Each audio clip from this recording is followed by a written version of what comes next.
I hope कि सब लोग अच्छे होंगे, खुश होंगे और होली मना रहे होंगे। आज का जो ये वीडियो है ये पूरी तरीके से हमारे जलवायु और आने वाले 10 से 30 सालों में हमारी दशा जो है वो कैसे दुर्दशा में बदलने वाली है उसको लेकर के है। ये वीडियो आप जरूर पूरी देखिएगा क्योंकि शायद अनजाने में ही सही लेकिन आपको ये पता चलेगा कि हमारी आने वाली पीढ़ी कैसे एक एक बूंद पानी को तरसने वाली है।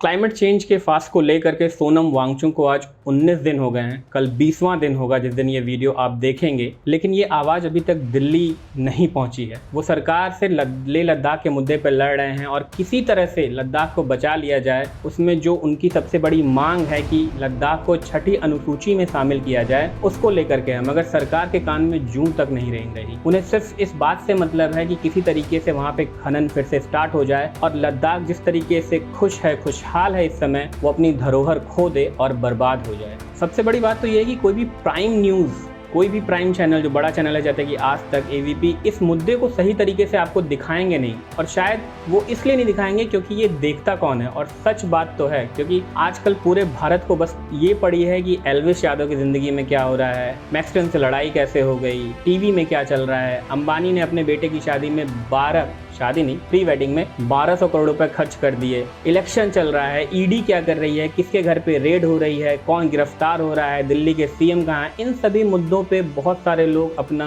पॉइंट ऑफ व्यू रख रहे हैं। और लेकिन सच मानिए, इस वीडियो को देखने के बाद आप कहेंगे कि इससे भी बड़ा एक मुद्दा है जिसके ऊपर आपको ध्यान देना चाहिए। वापस लौटते हैं अपने जलवायु परिवर्तन, क्लाइमेट चेंज के मुद्दे पर।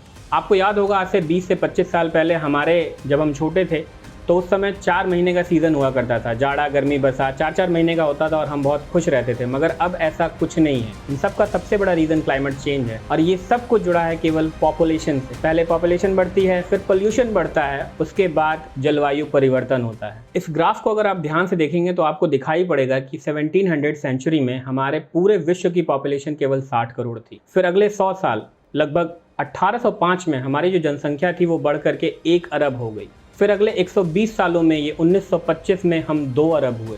यहाँ तक तो फिर भी ठीक था, सब लोग धीरे धीरे बढ़ रहे थे, पॉपुलेशन थोड़ी सी स्टेबल थी और सही तरीके से बढ़ रही थी। लेकिन उसके बाद सन 1987 में हम 5 अरब हो गए, सीधे 2 अरब से 5 अरब। जबकि इसके बीच में विश्व युद्ध भी था, कई लोग मारे गए, कितने करोड़ लोग वहाँ पर शहीद हुए और मारे गए विश्व युद्ध के दौरान। 2023 के रिपोर्ट के हिसाब से हम 8 बिलियन हैं, इस पूरे वर्ल्ड की पॉपुलेशन 8 बिलियन है और हमने उस माइलस्टोन को क्रॉस कर लिया है। और अगर सब कुछ सही रहेगा तो ये ग्राफ तो जो दिखा रहा है वो दिखा रहा है, लेकिन जिस स्पीड से हम बढ़ रहे हैं अगर सब कुछ नहीं संभाला गया तो अगले 32 साल में हम 20 बिलियन होंगे और उस समय स्थिति बहुत ही खराब होगी।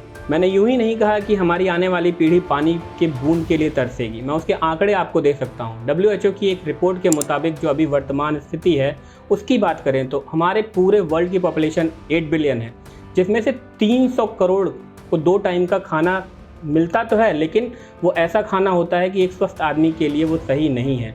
अगली जो बात करूं उसमें 240 करोड़ लोग ऐसे हैं जिनको दूसरे टाइम खाना मिलेगा कि नहीं मिलेगा ये पता नहीं होता, कभी मिल जाएगा कभी नहीं मिलेगा। और थर्ड जो पॉइंट है वो ये है, उसी रिपोर्ट के हिसाब से 80 से 90 करोड़ के जो पॉपुलेशन है उसको एक टाइम खाना मिलता है। ये तब है जब हमारी आबादी केवल 800 करोड़ है। भाई ज़मीन उतनी ही रहेगी, खाने वाले बढ़ते रहेंगे। एक रिपोर्ट के हिसाब से 2050 में हम आज जितना अनाज उगा रहे हैं ना, उतना अनाज भी नहीं उगा पाएंगे। वो रिपोर्ट कहती है कि जो उगाने का यील्ड होगा हमारा वो 20 से 30% कम होगा, लेकिन पॉपुलेशन उस समय कम नहीं होगी।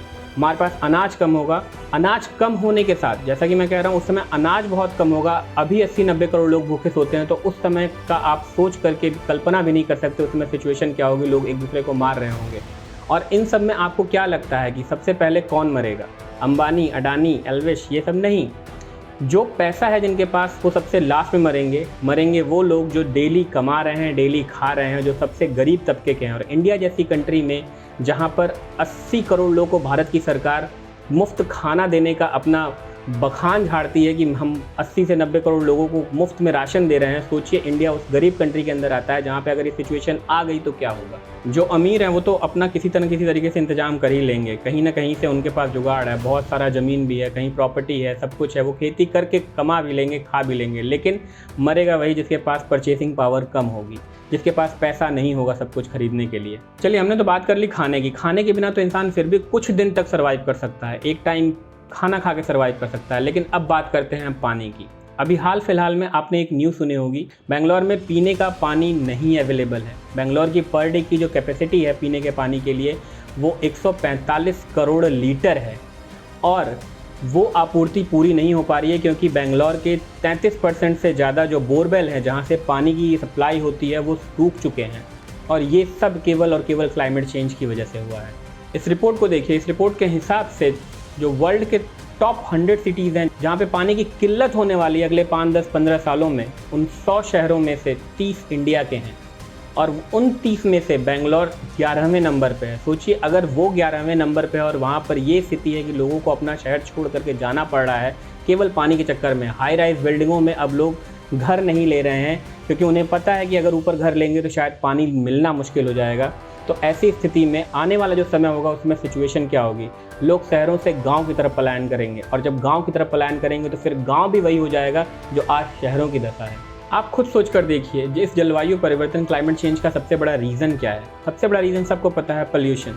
जंगल कट रहे हैं, पेड़ नहीं लग रहे हैं, लोग जितना पेड़ काट रहे हैं उतने पेड़ लगा नहीं रहे हैं और इस तरीके की अगर दशा रही तो जिस समय सर्दी होती है उस समय गर्मी पड़ेगी, जिस समय गर्मी होती है उस समय बरसात पड़ेगा और इस क्लाइमेट चेंज की वजह से ग्लेशियर पिघलेंगे जिससे पानी ही पानी होगा और कुछ समय बाद इतना सूखा, इतना अकाल और इतनी ज़्यादा त्रासदी फैलेगी कि आदमी का संभलना मुश्किल हो जाएगा। तो अभी भी समय है हमें सुधरने का, नहीं तो सच में आने वाली जो जनरेशन होगी वो हमें केवल गालियाँ दे रही होगी कि हमारे पूर्वजों ने हमारे साथ क्या किया। इसका सबसे अच्छा उपाय केवल यही है और सबसे बेस्ट जो उपाय है, हमारे पूरे वर्ल्ड की पॉपुलेशन 8 बिलियन है, हमें हर एक आदमी के नाम पे कम से कम 2 पेड़ जरूर लगाने चाहिए। वो लगाइए, और पेड़ की बात कर रहा हूँ, पौधों की नहीं कि मिर्ची का पेड़ लगा दिया। पीपल लगाइए, बरगद लगाइए, नीम लगाइए, जो बड़े पेड़ होते हैं वो लगाइए। अगर ऐसा हुआ और हर आदमी केवल 2 पेड़ भी लगाता है तो ये पृथ्वी एक बार फिर से खुशहाल हो सकती है और शायद ये सारी बला टल सकती है। अगर आपको इस वीडियो से थोड़ा सा भी इनपुट मिलता हो, थोड़ा सा भी अच्छा लगा ये वीडियो, तो प्लीज़ इस वीडियो को लाइक ज़रूर करें और प्लीज़ मेरे चैनल को सब्सक्राइब करें। मिलते हैं अगले हफ्ते एक नई वीडियो के साथ। Thank you so much for watching my video.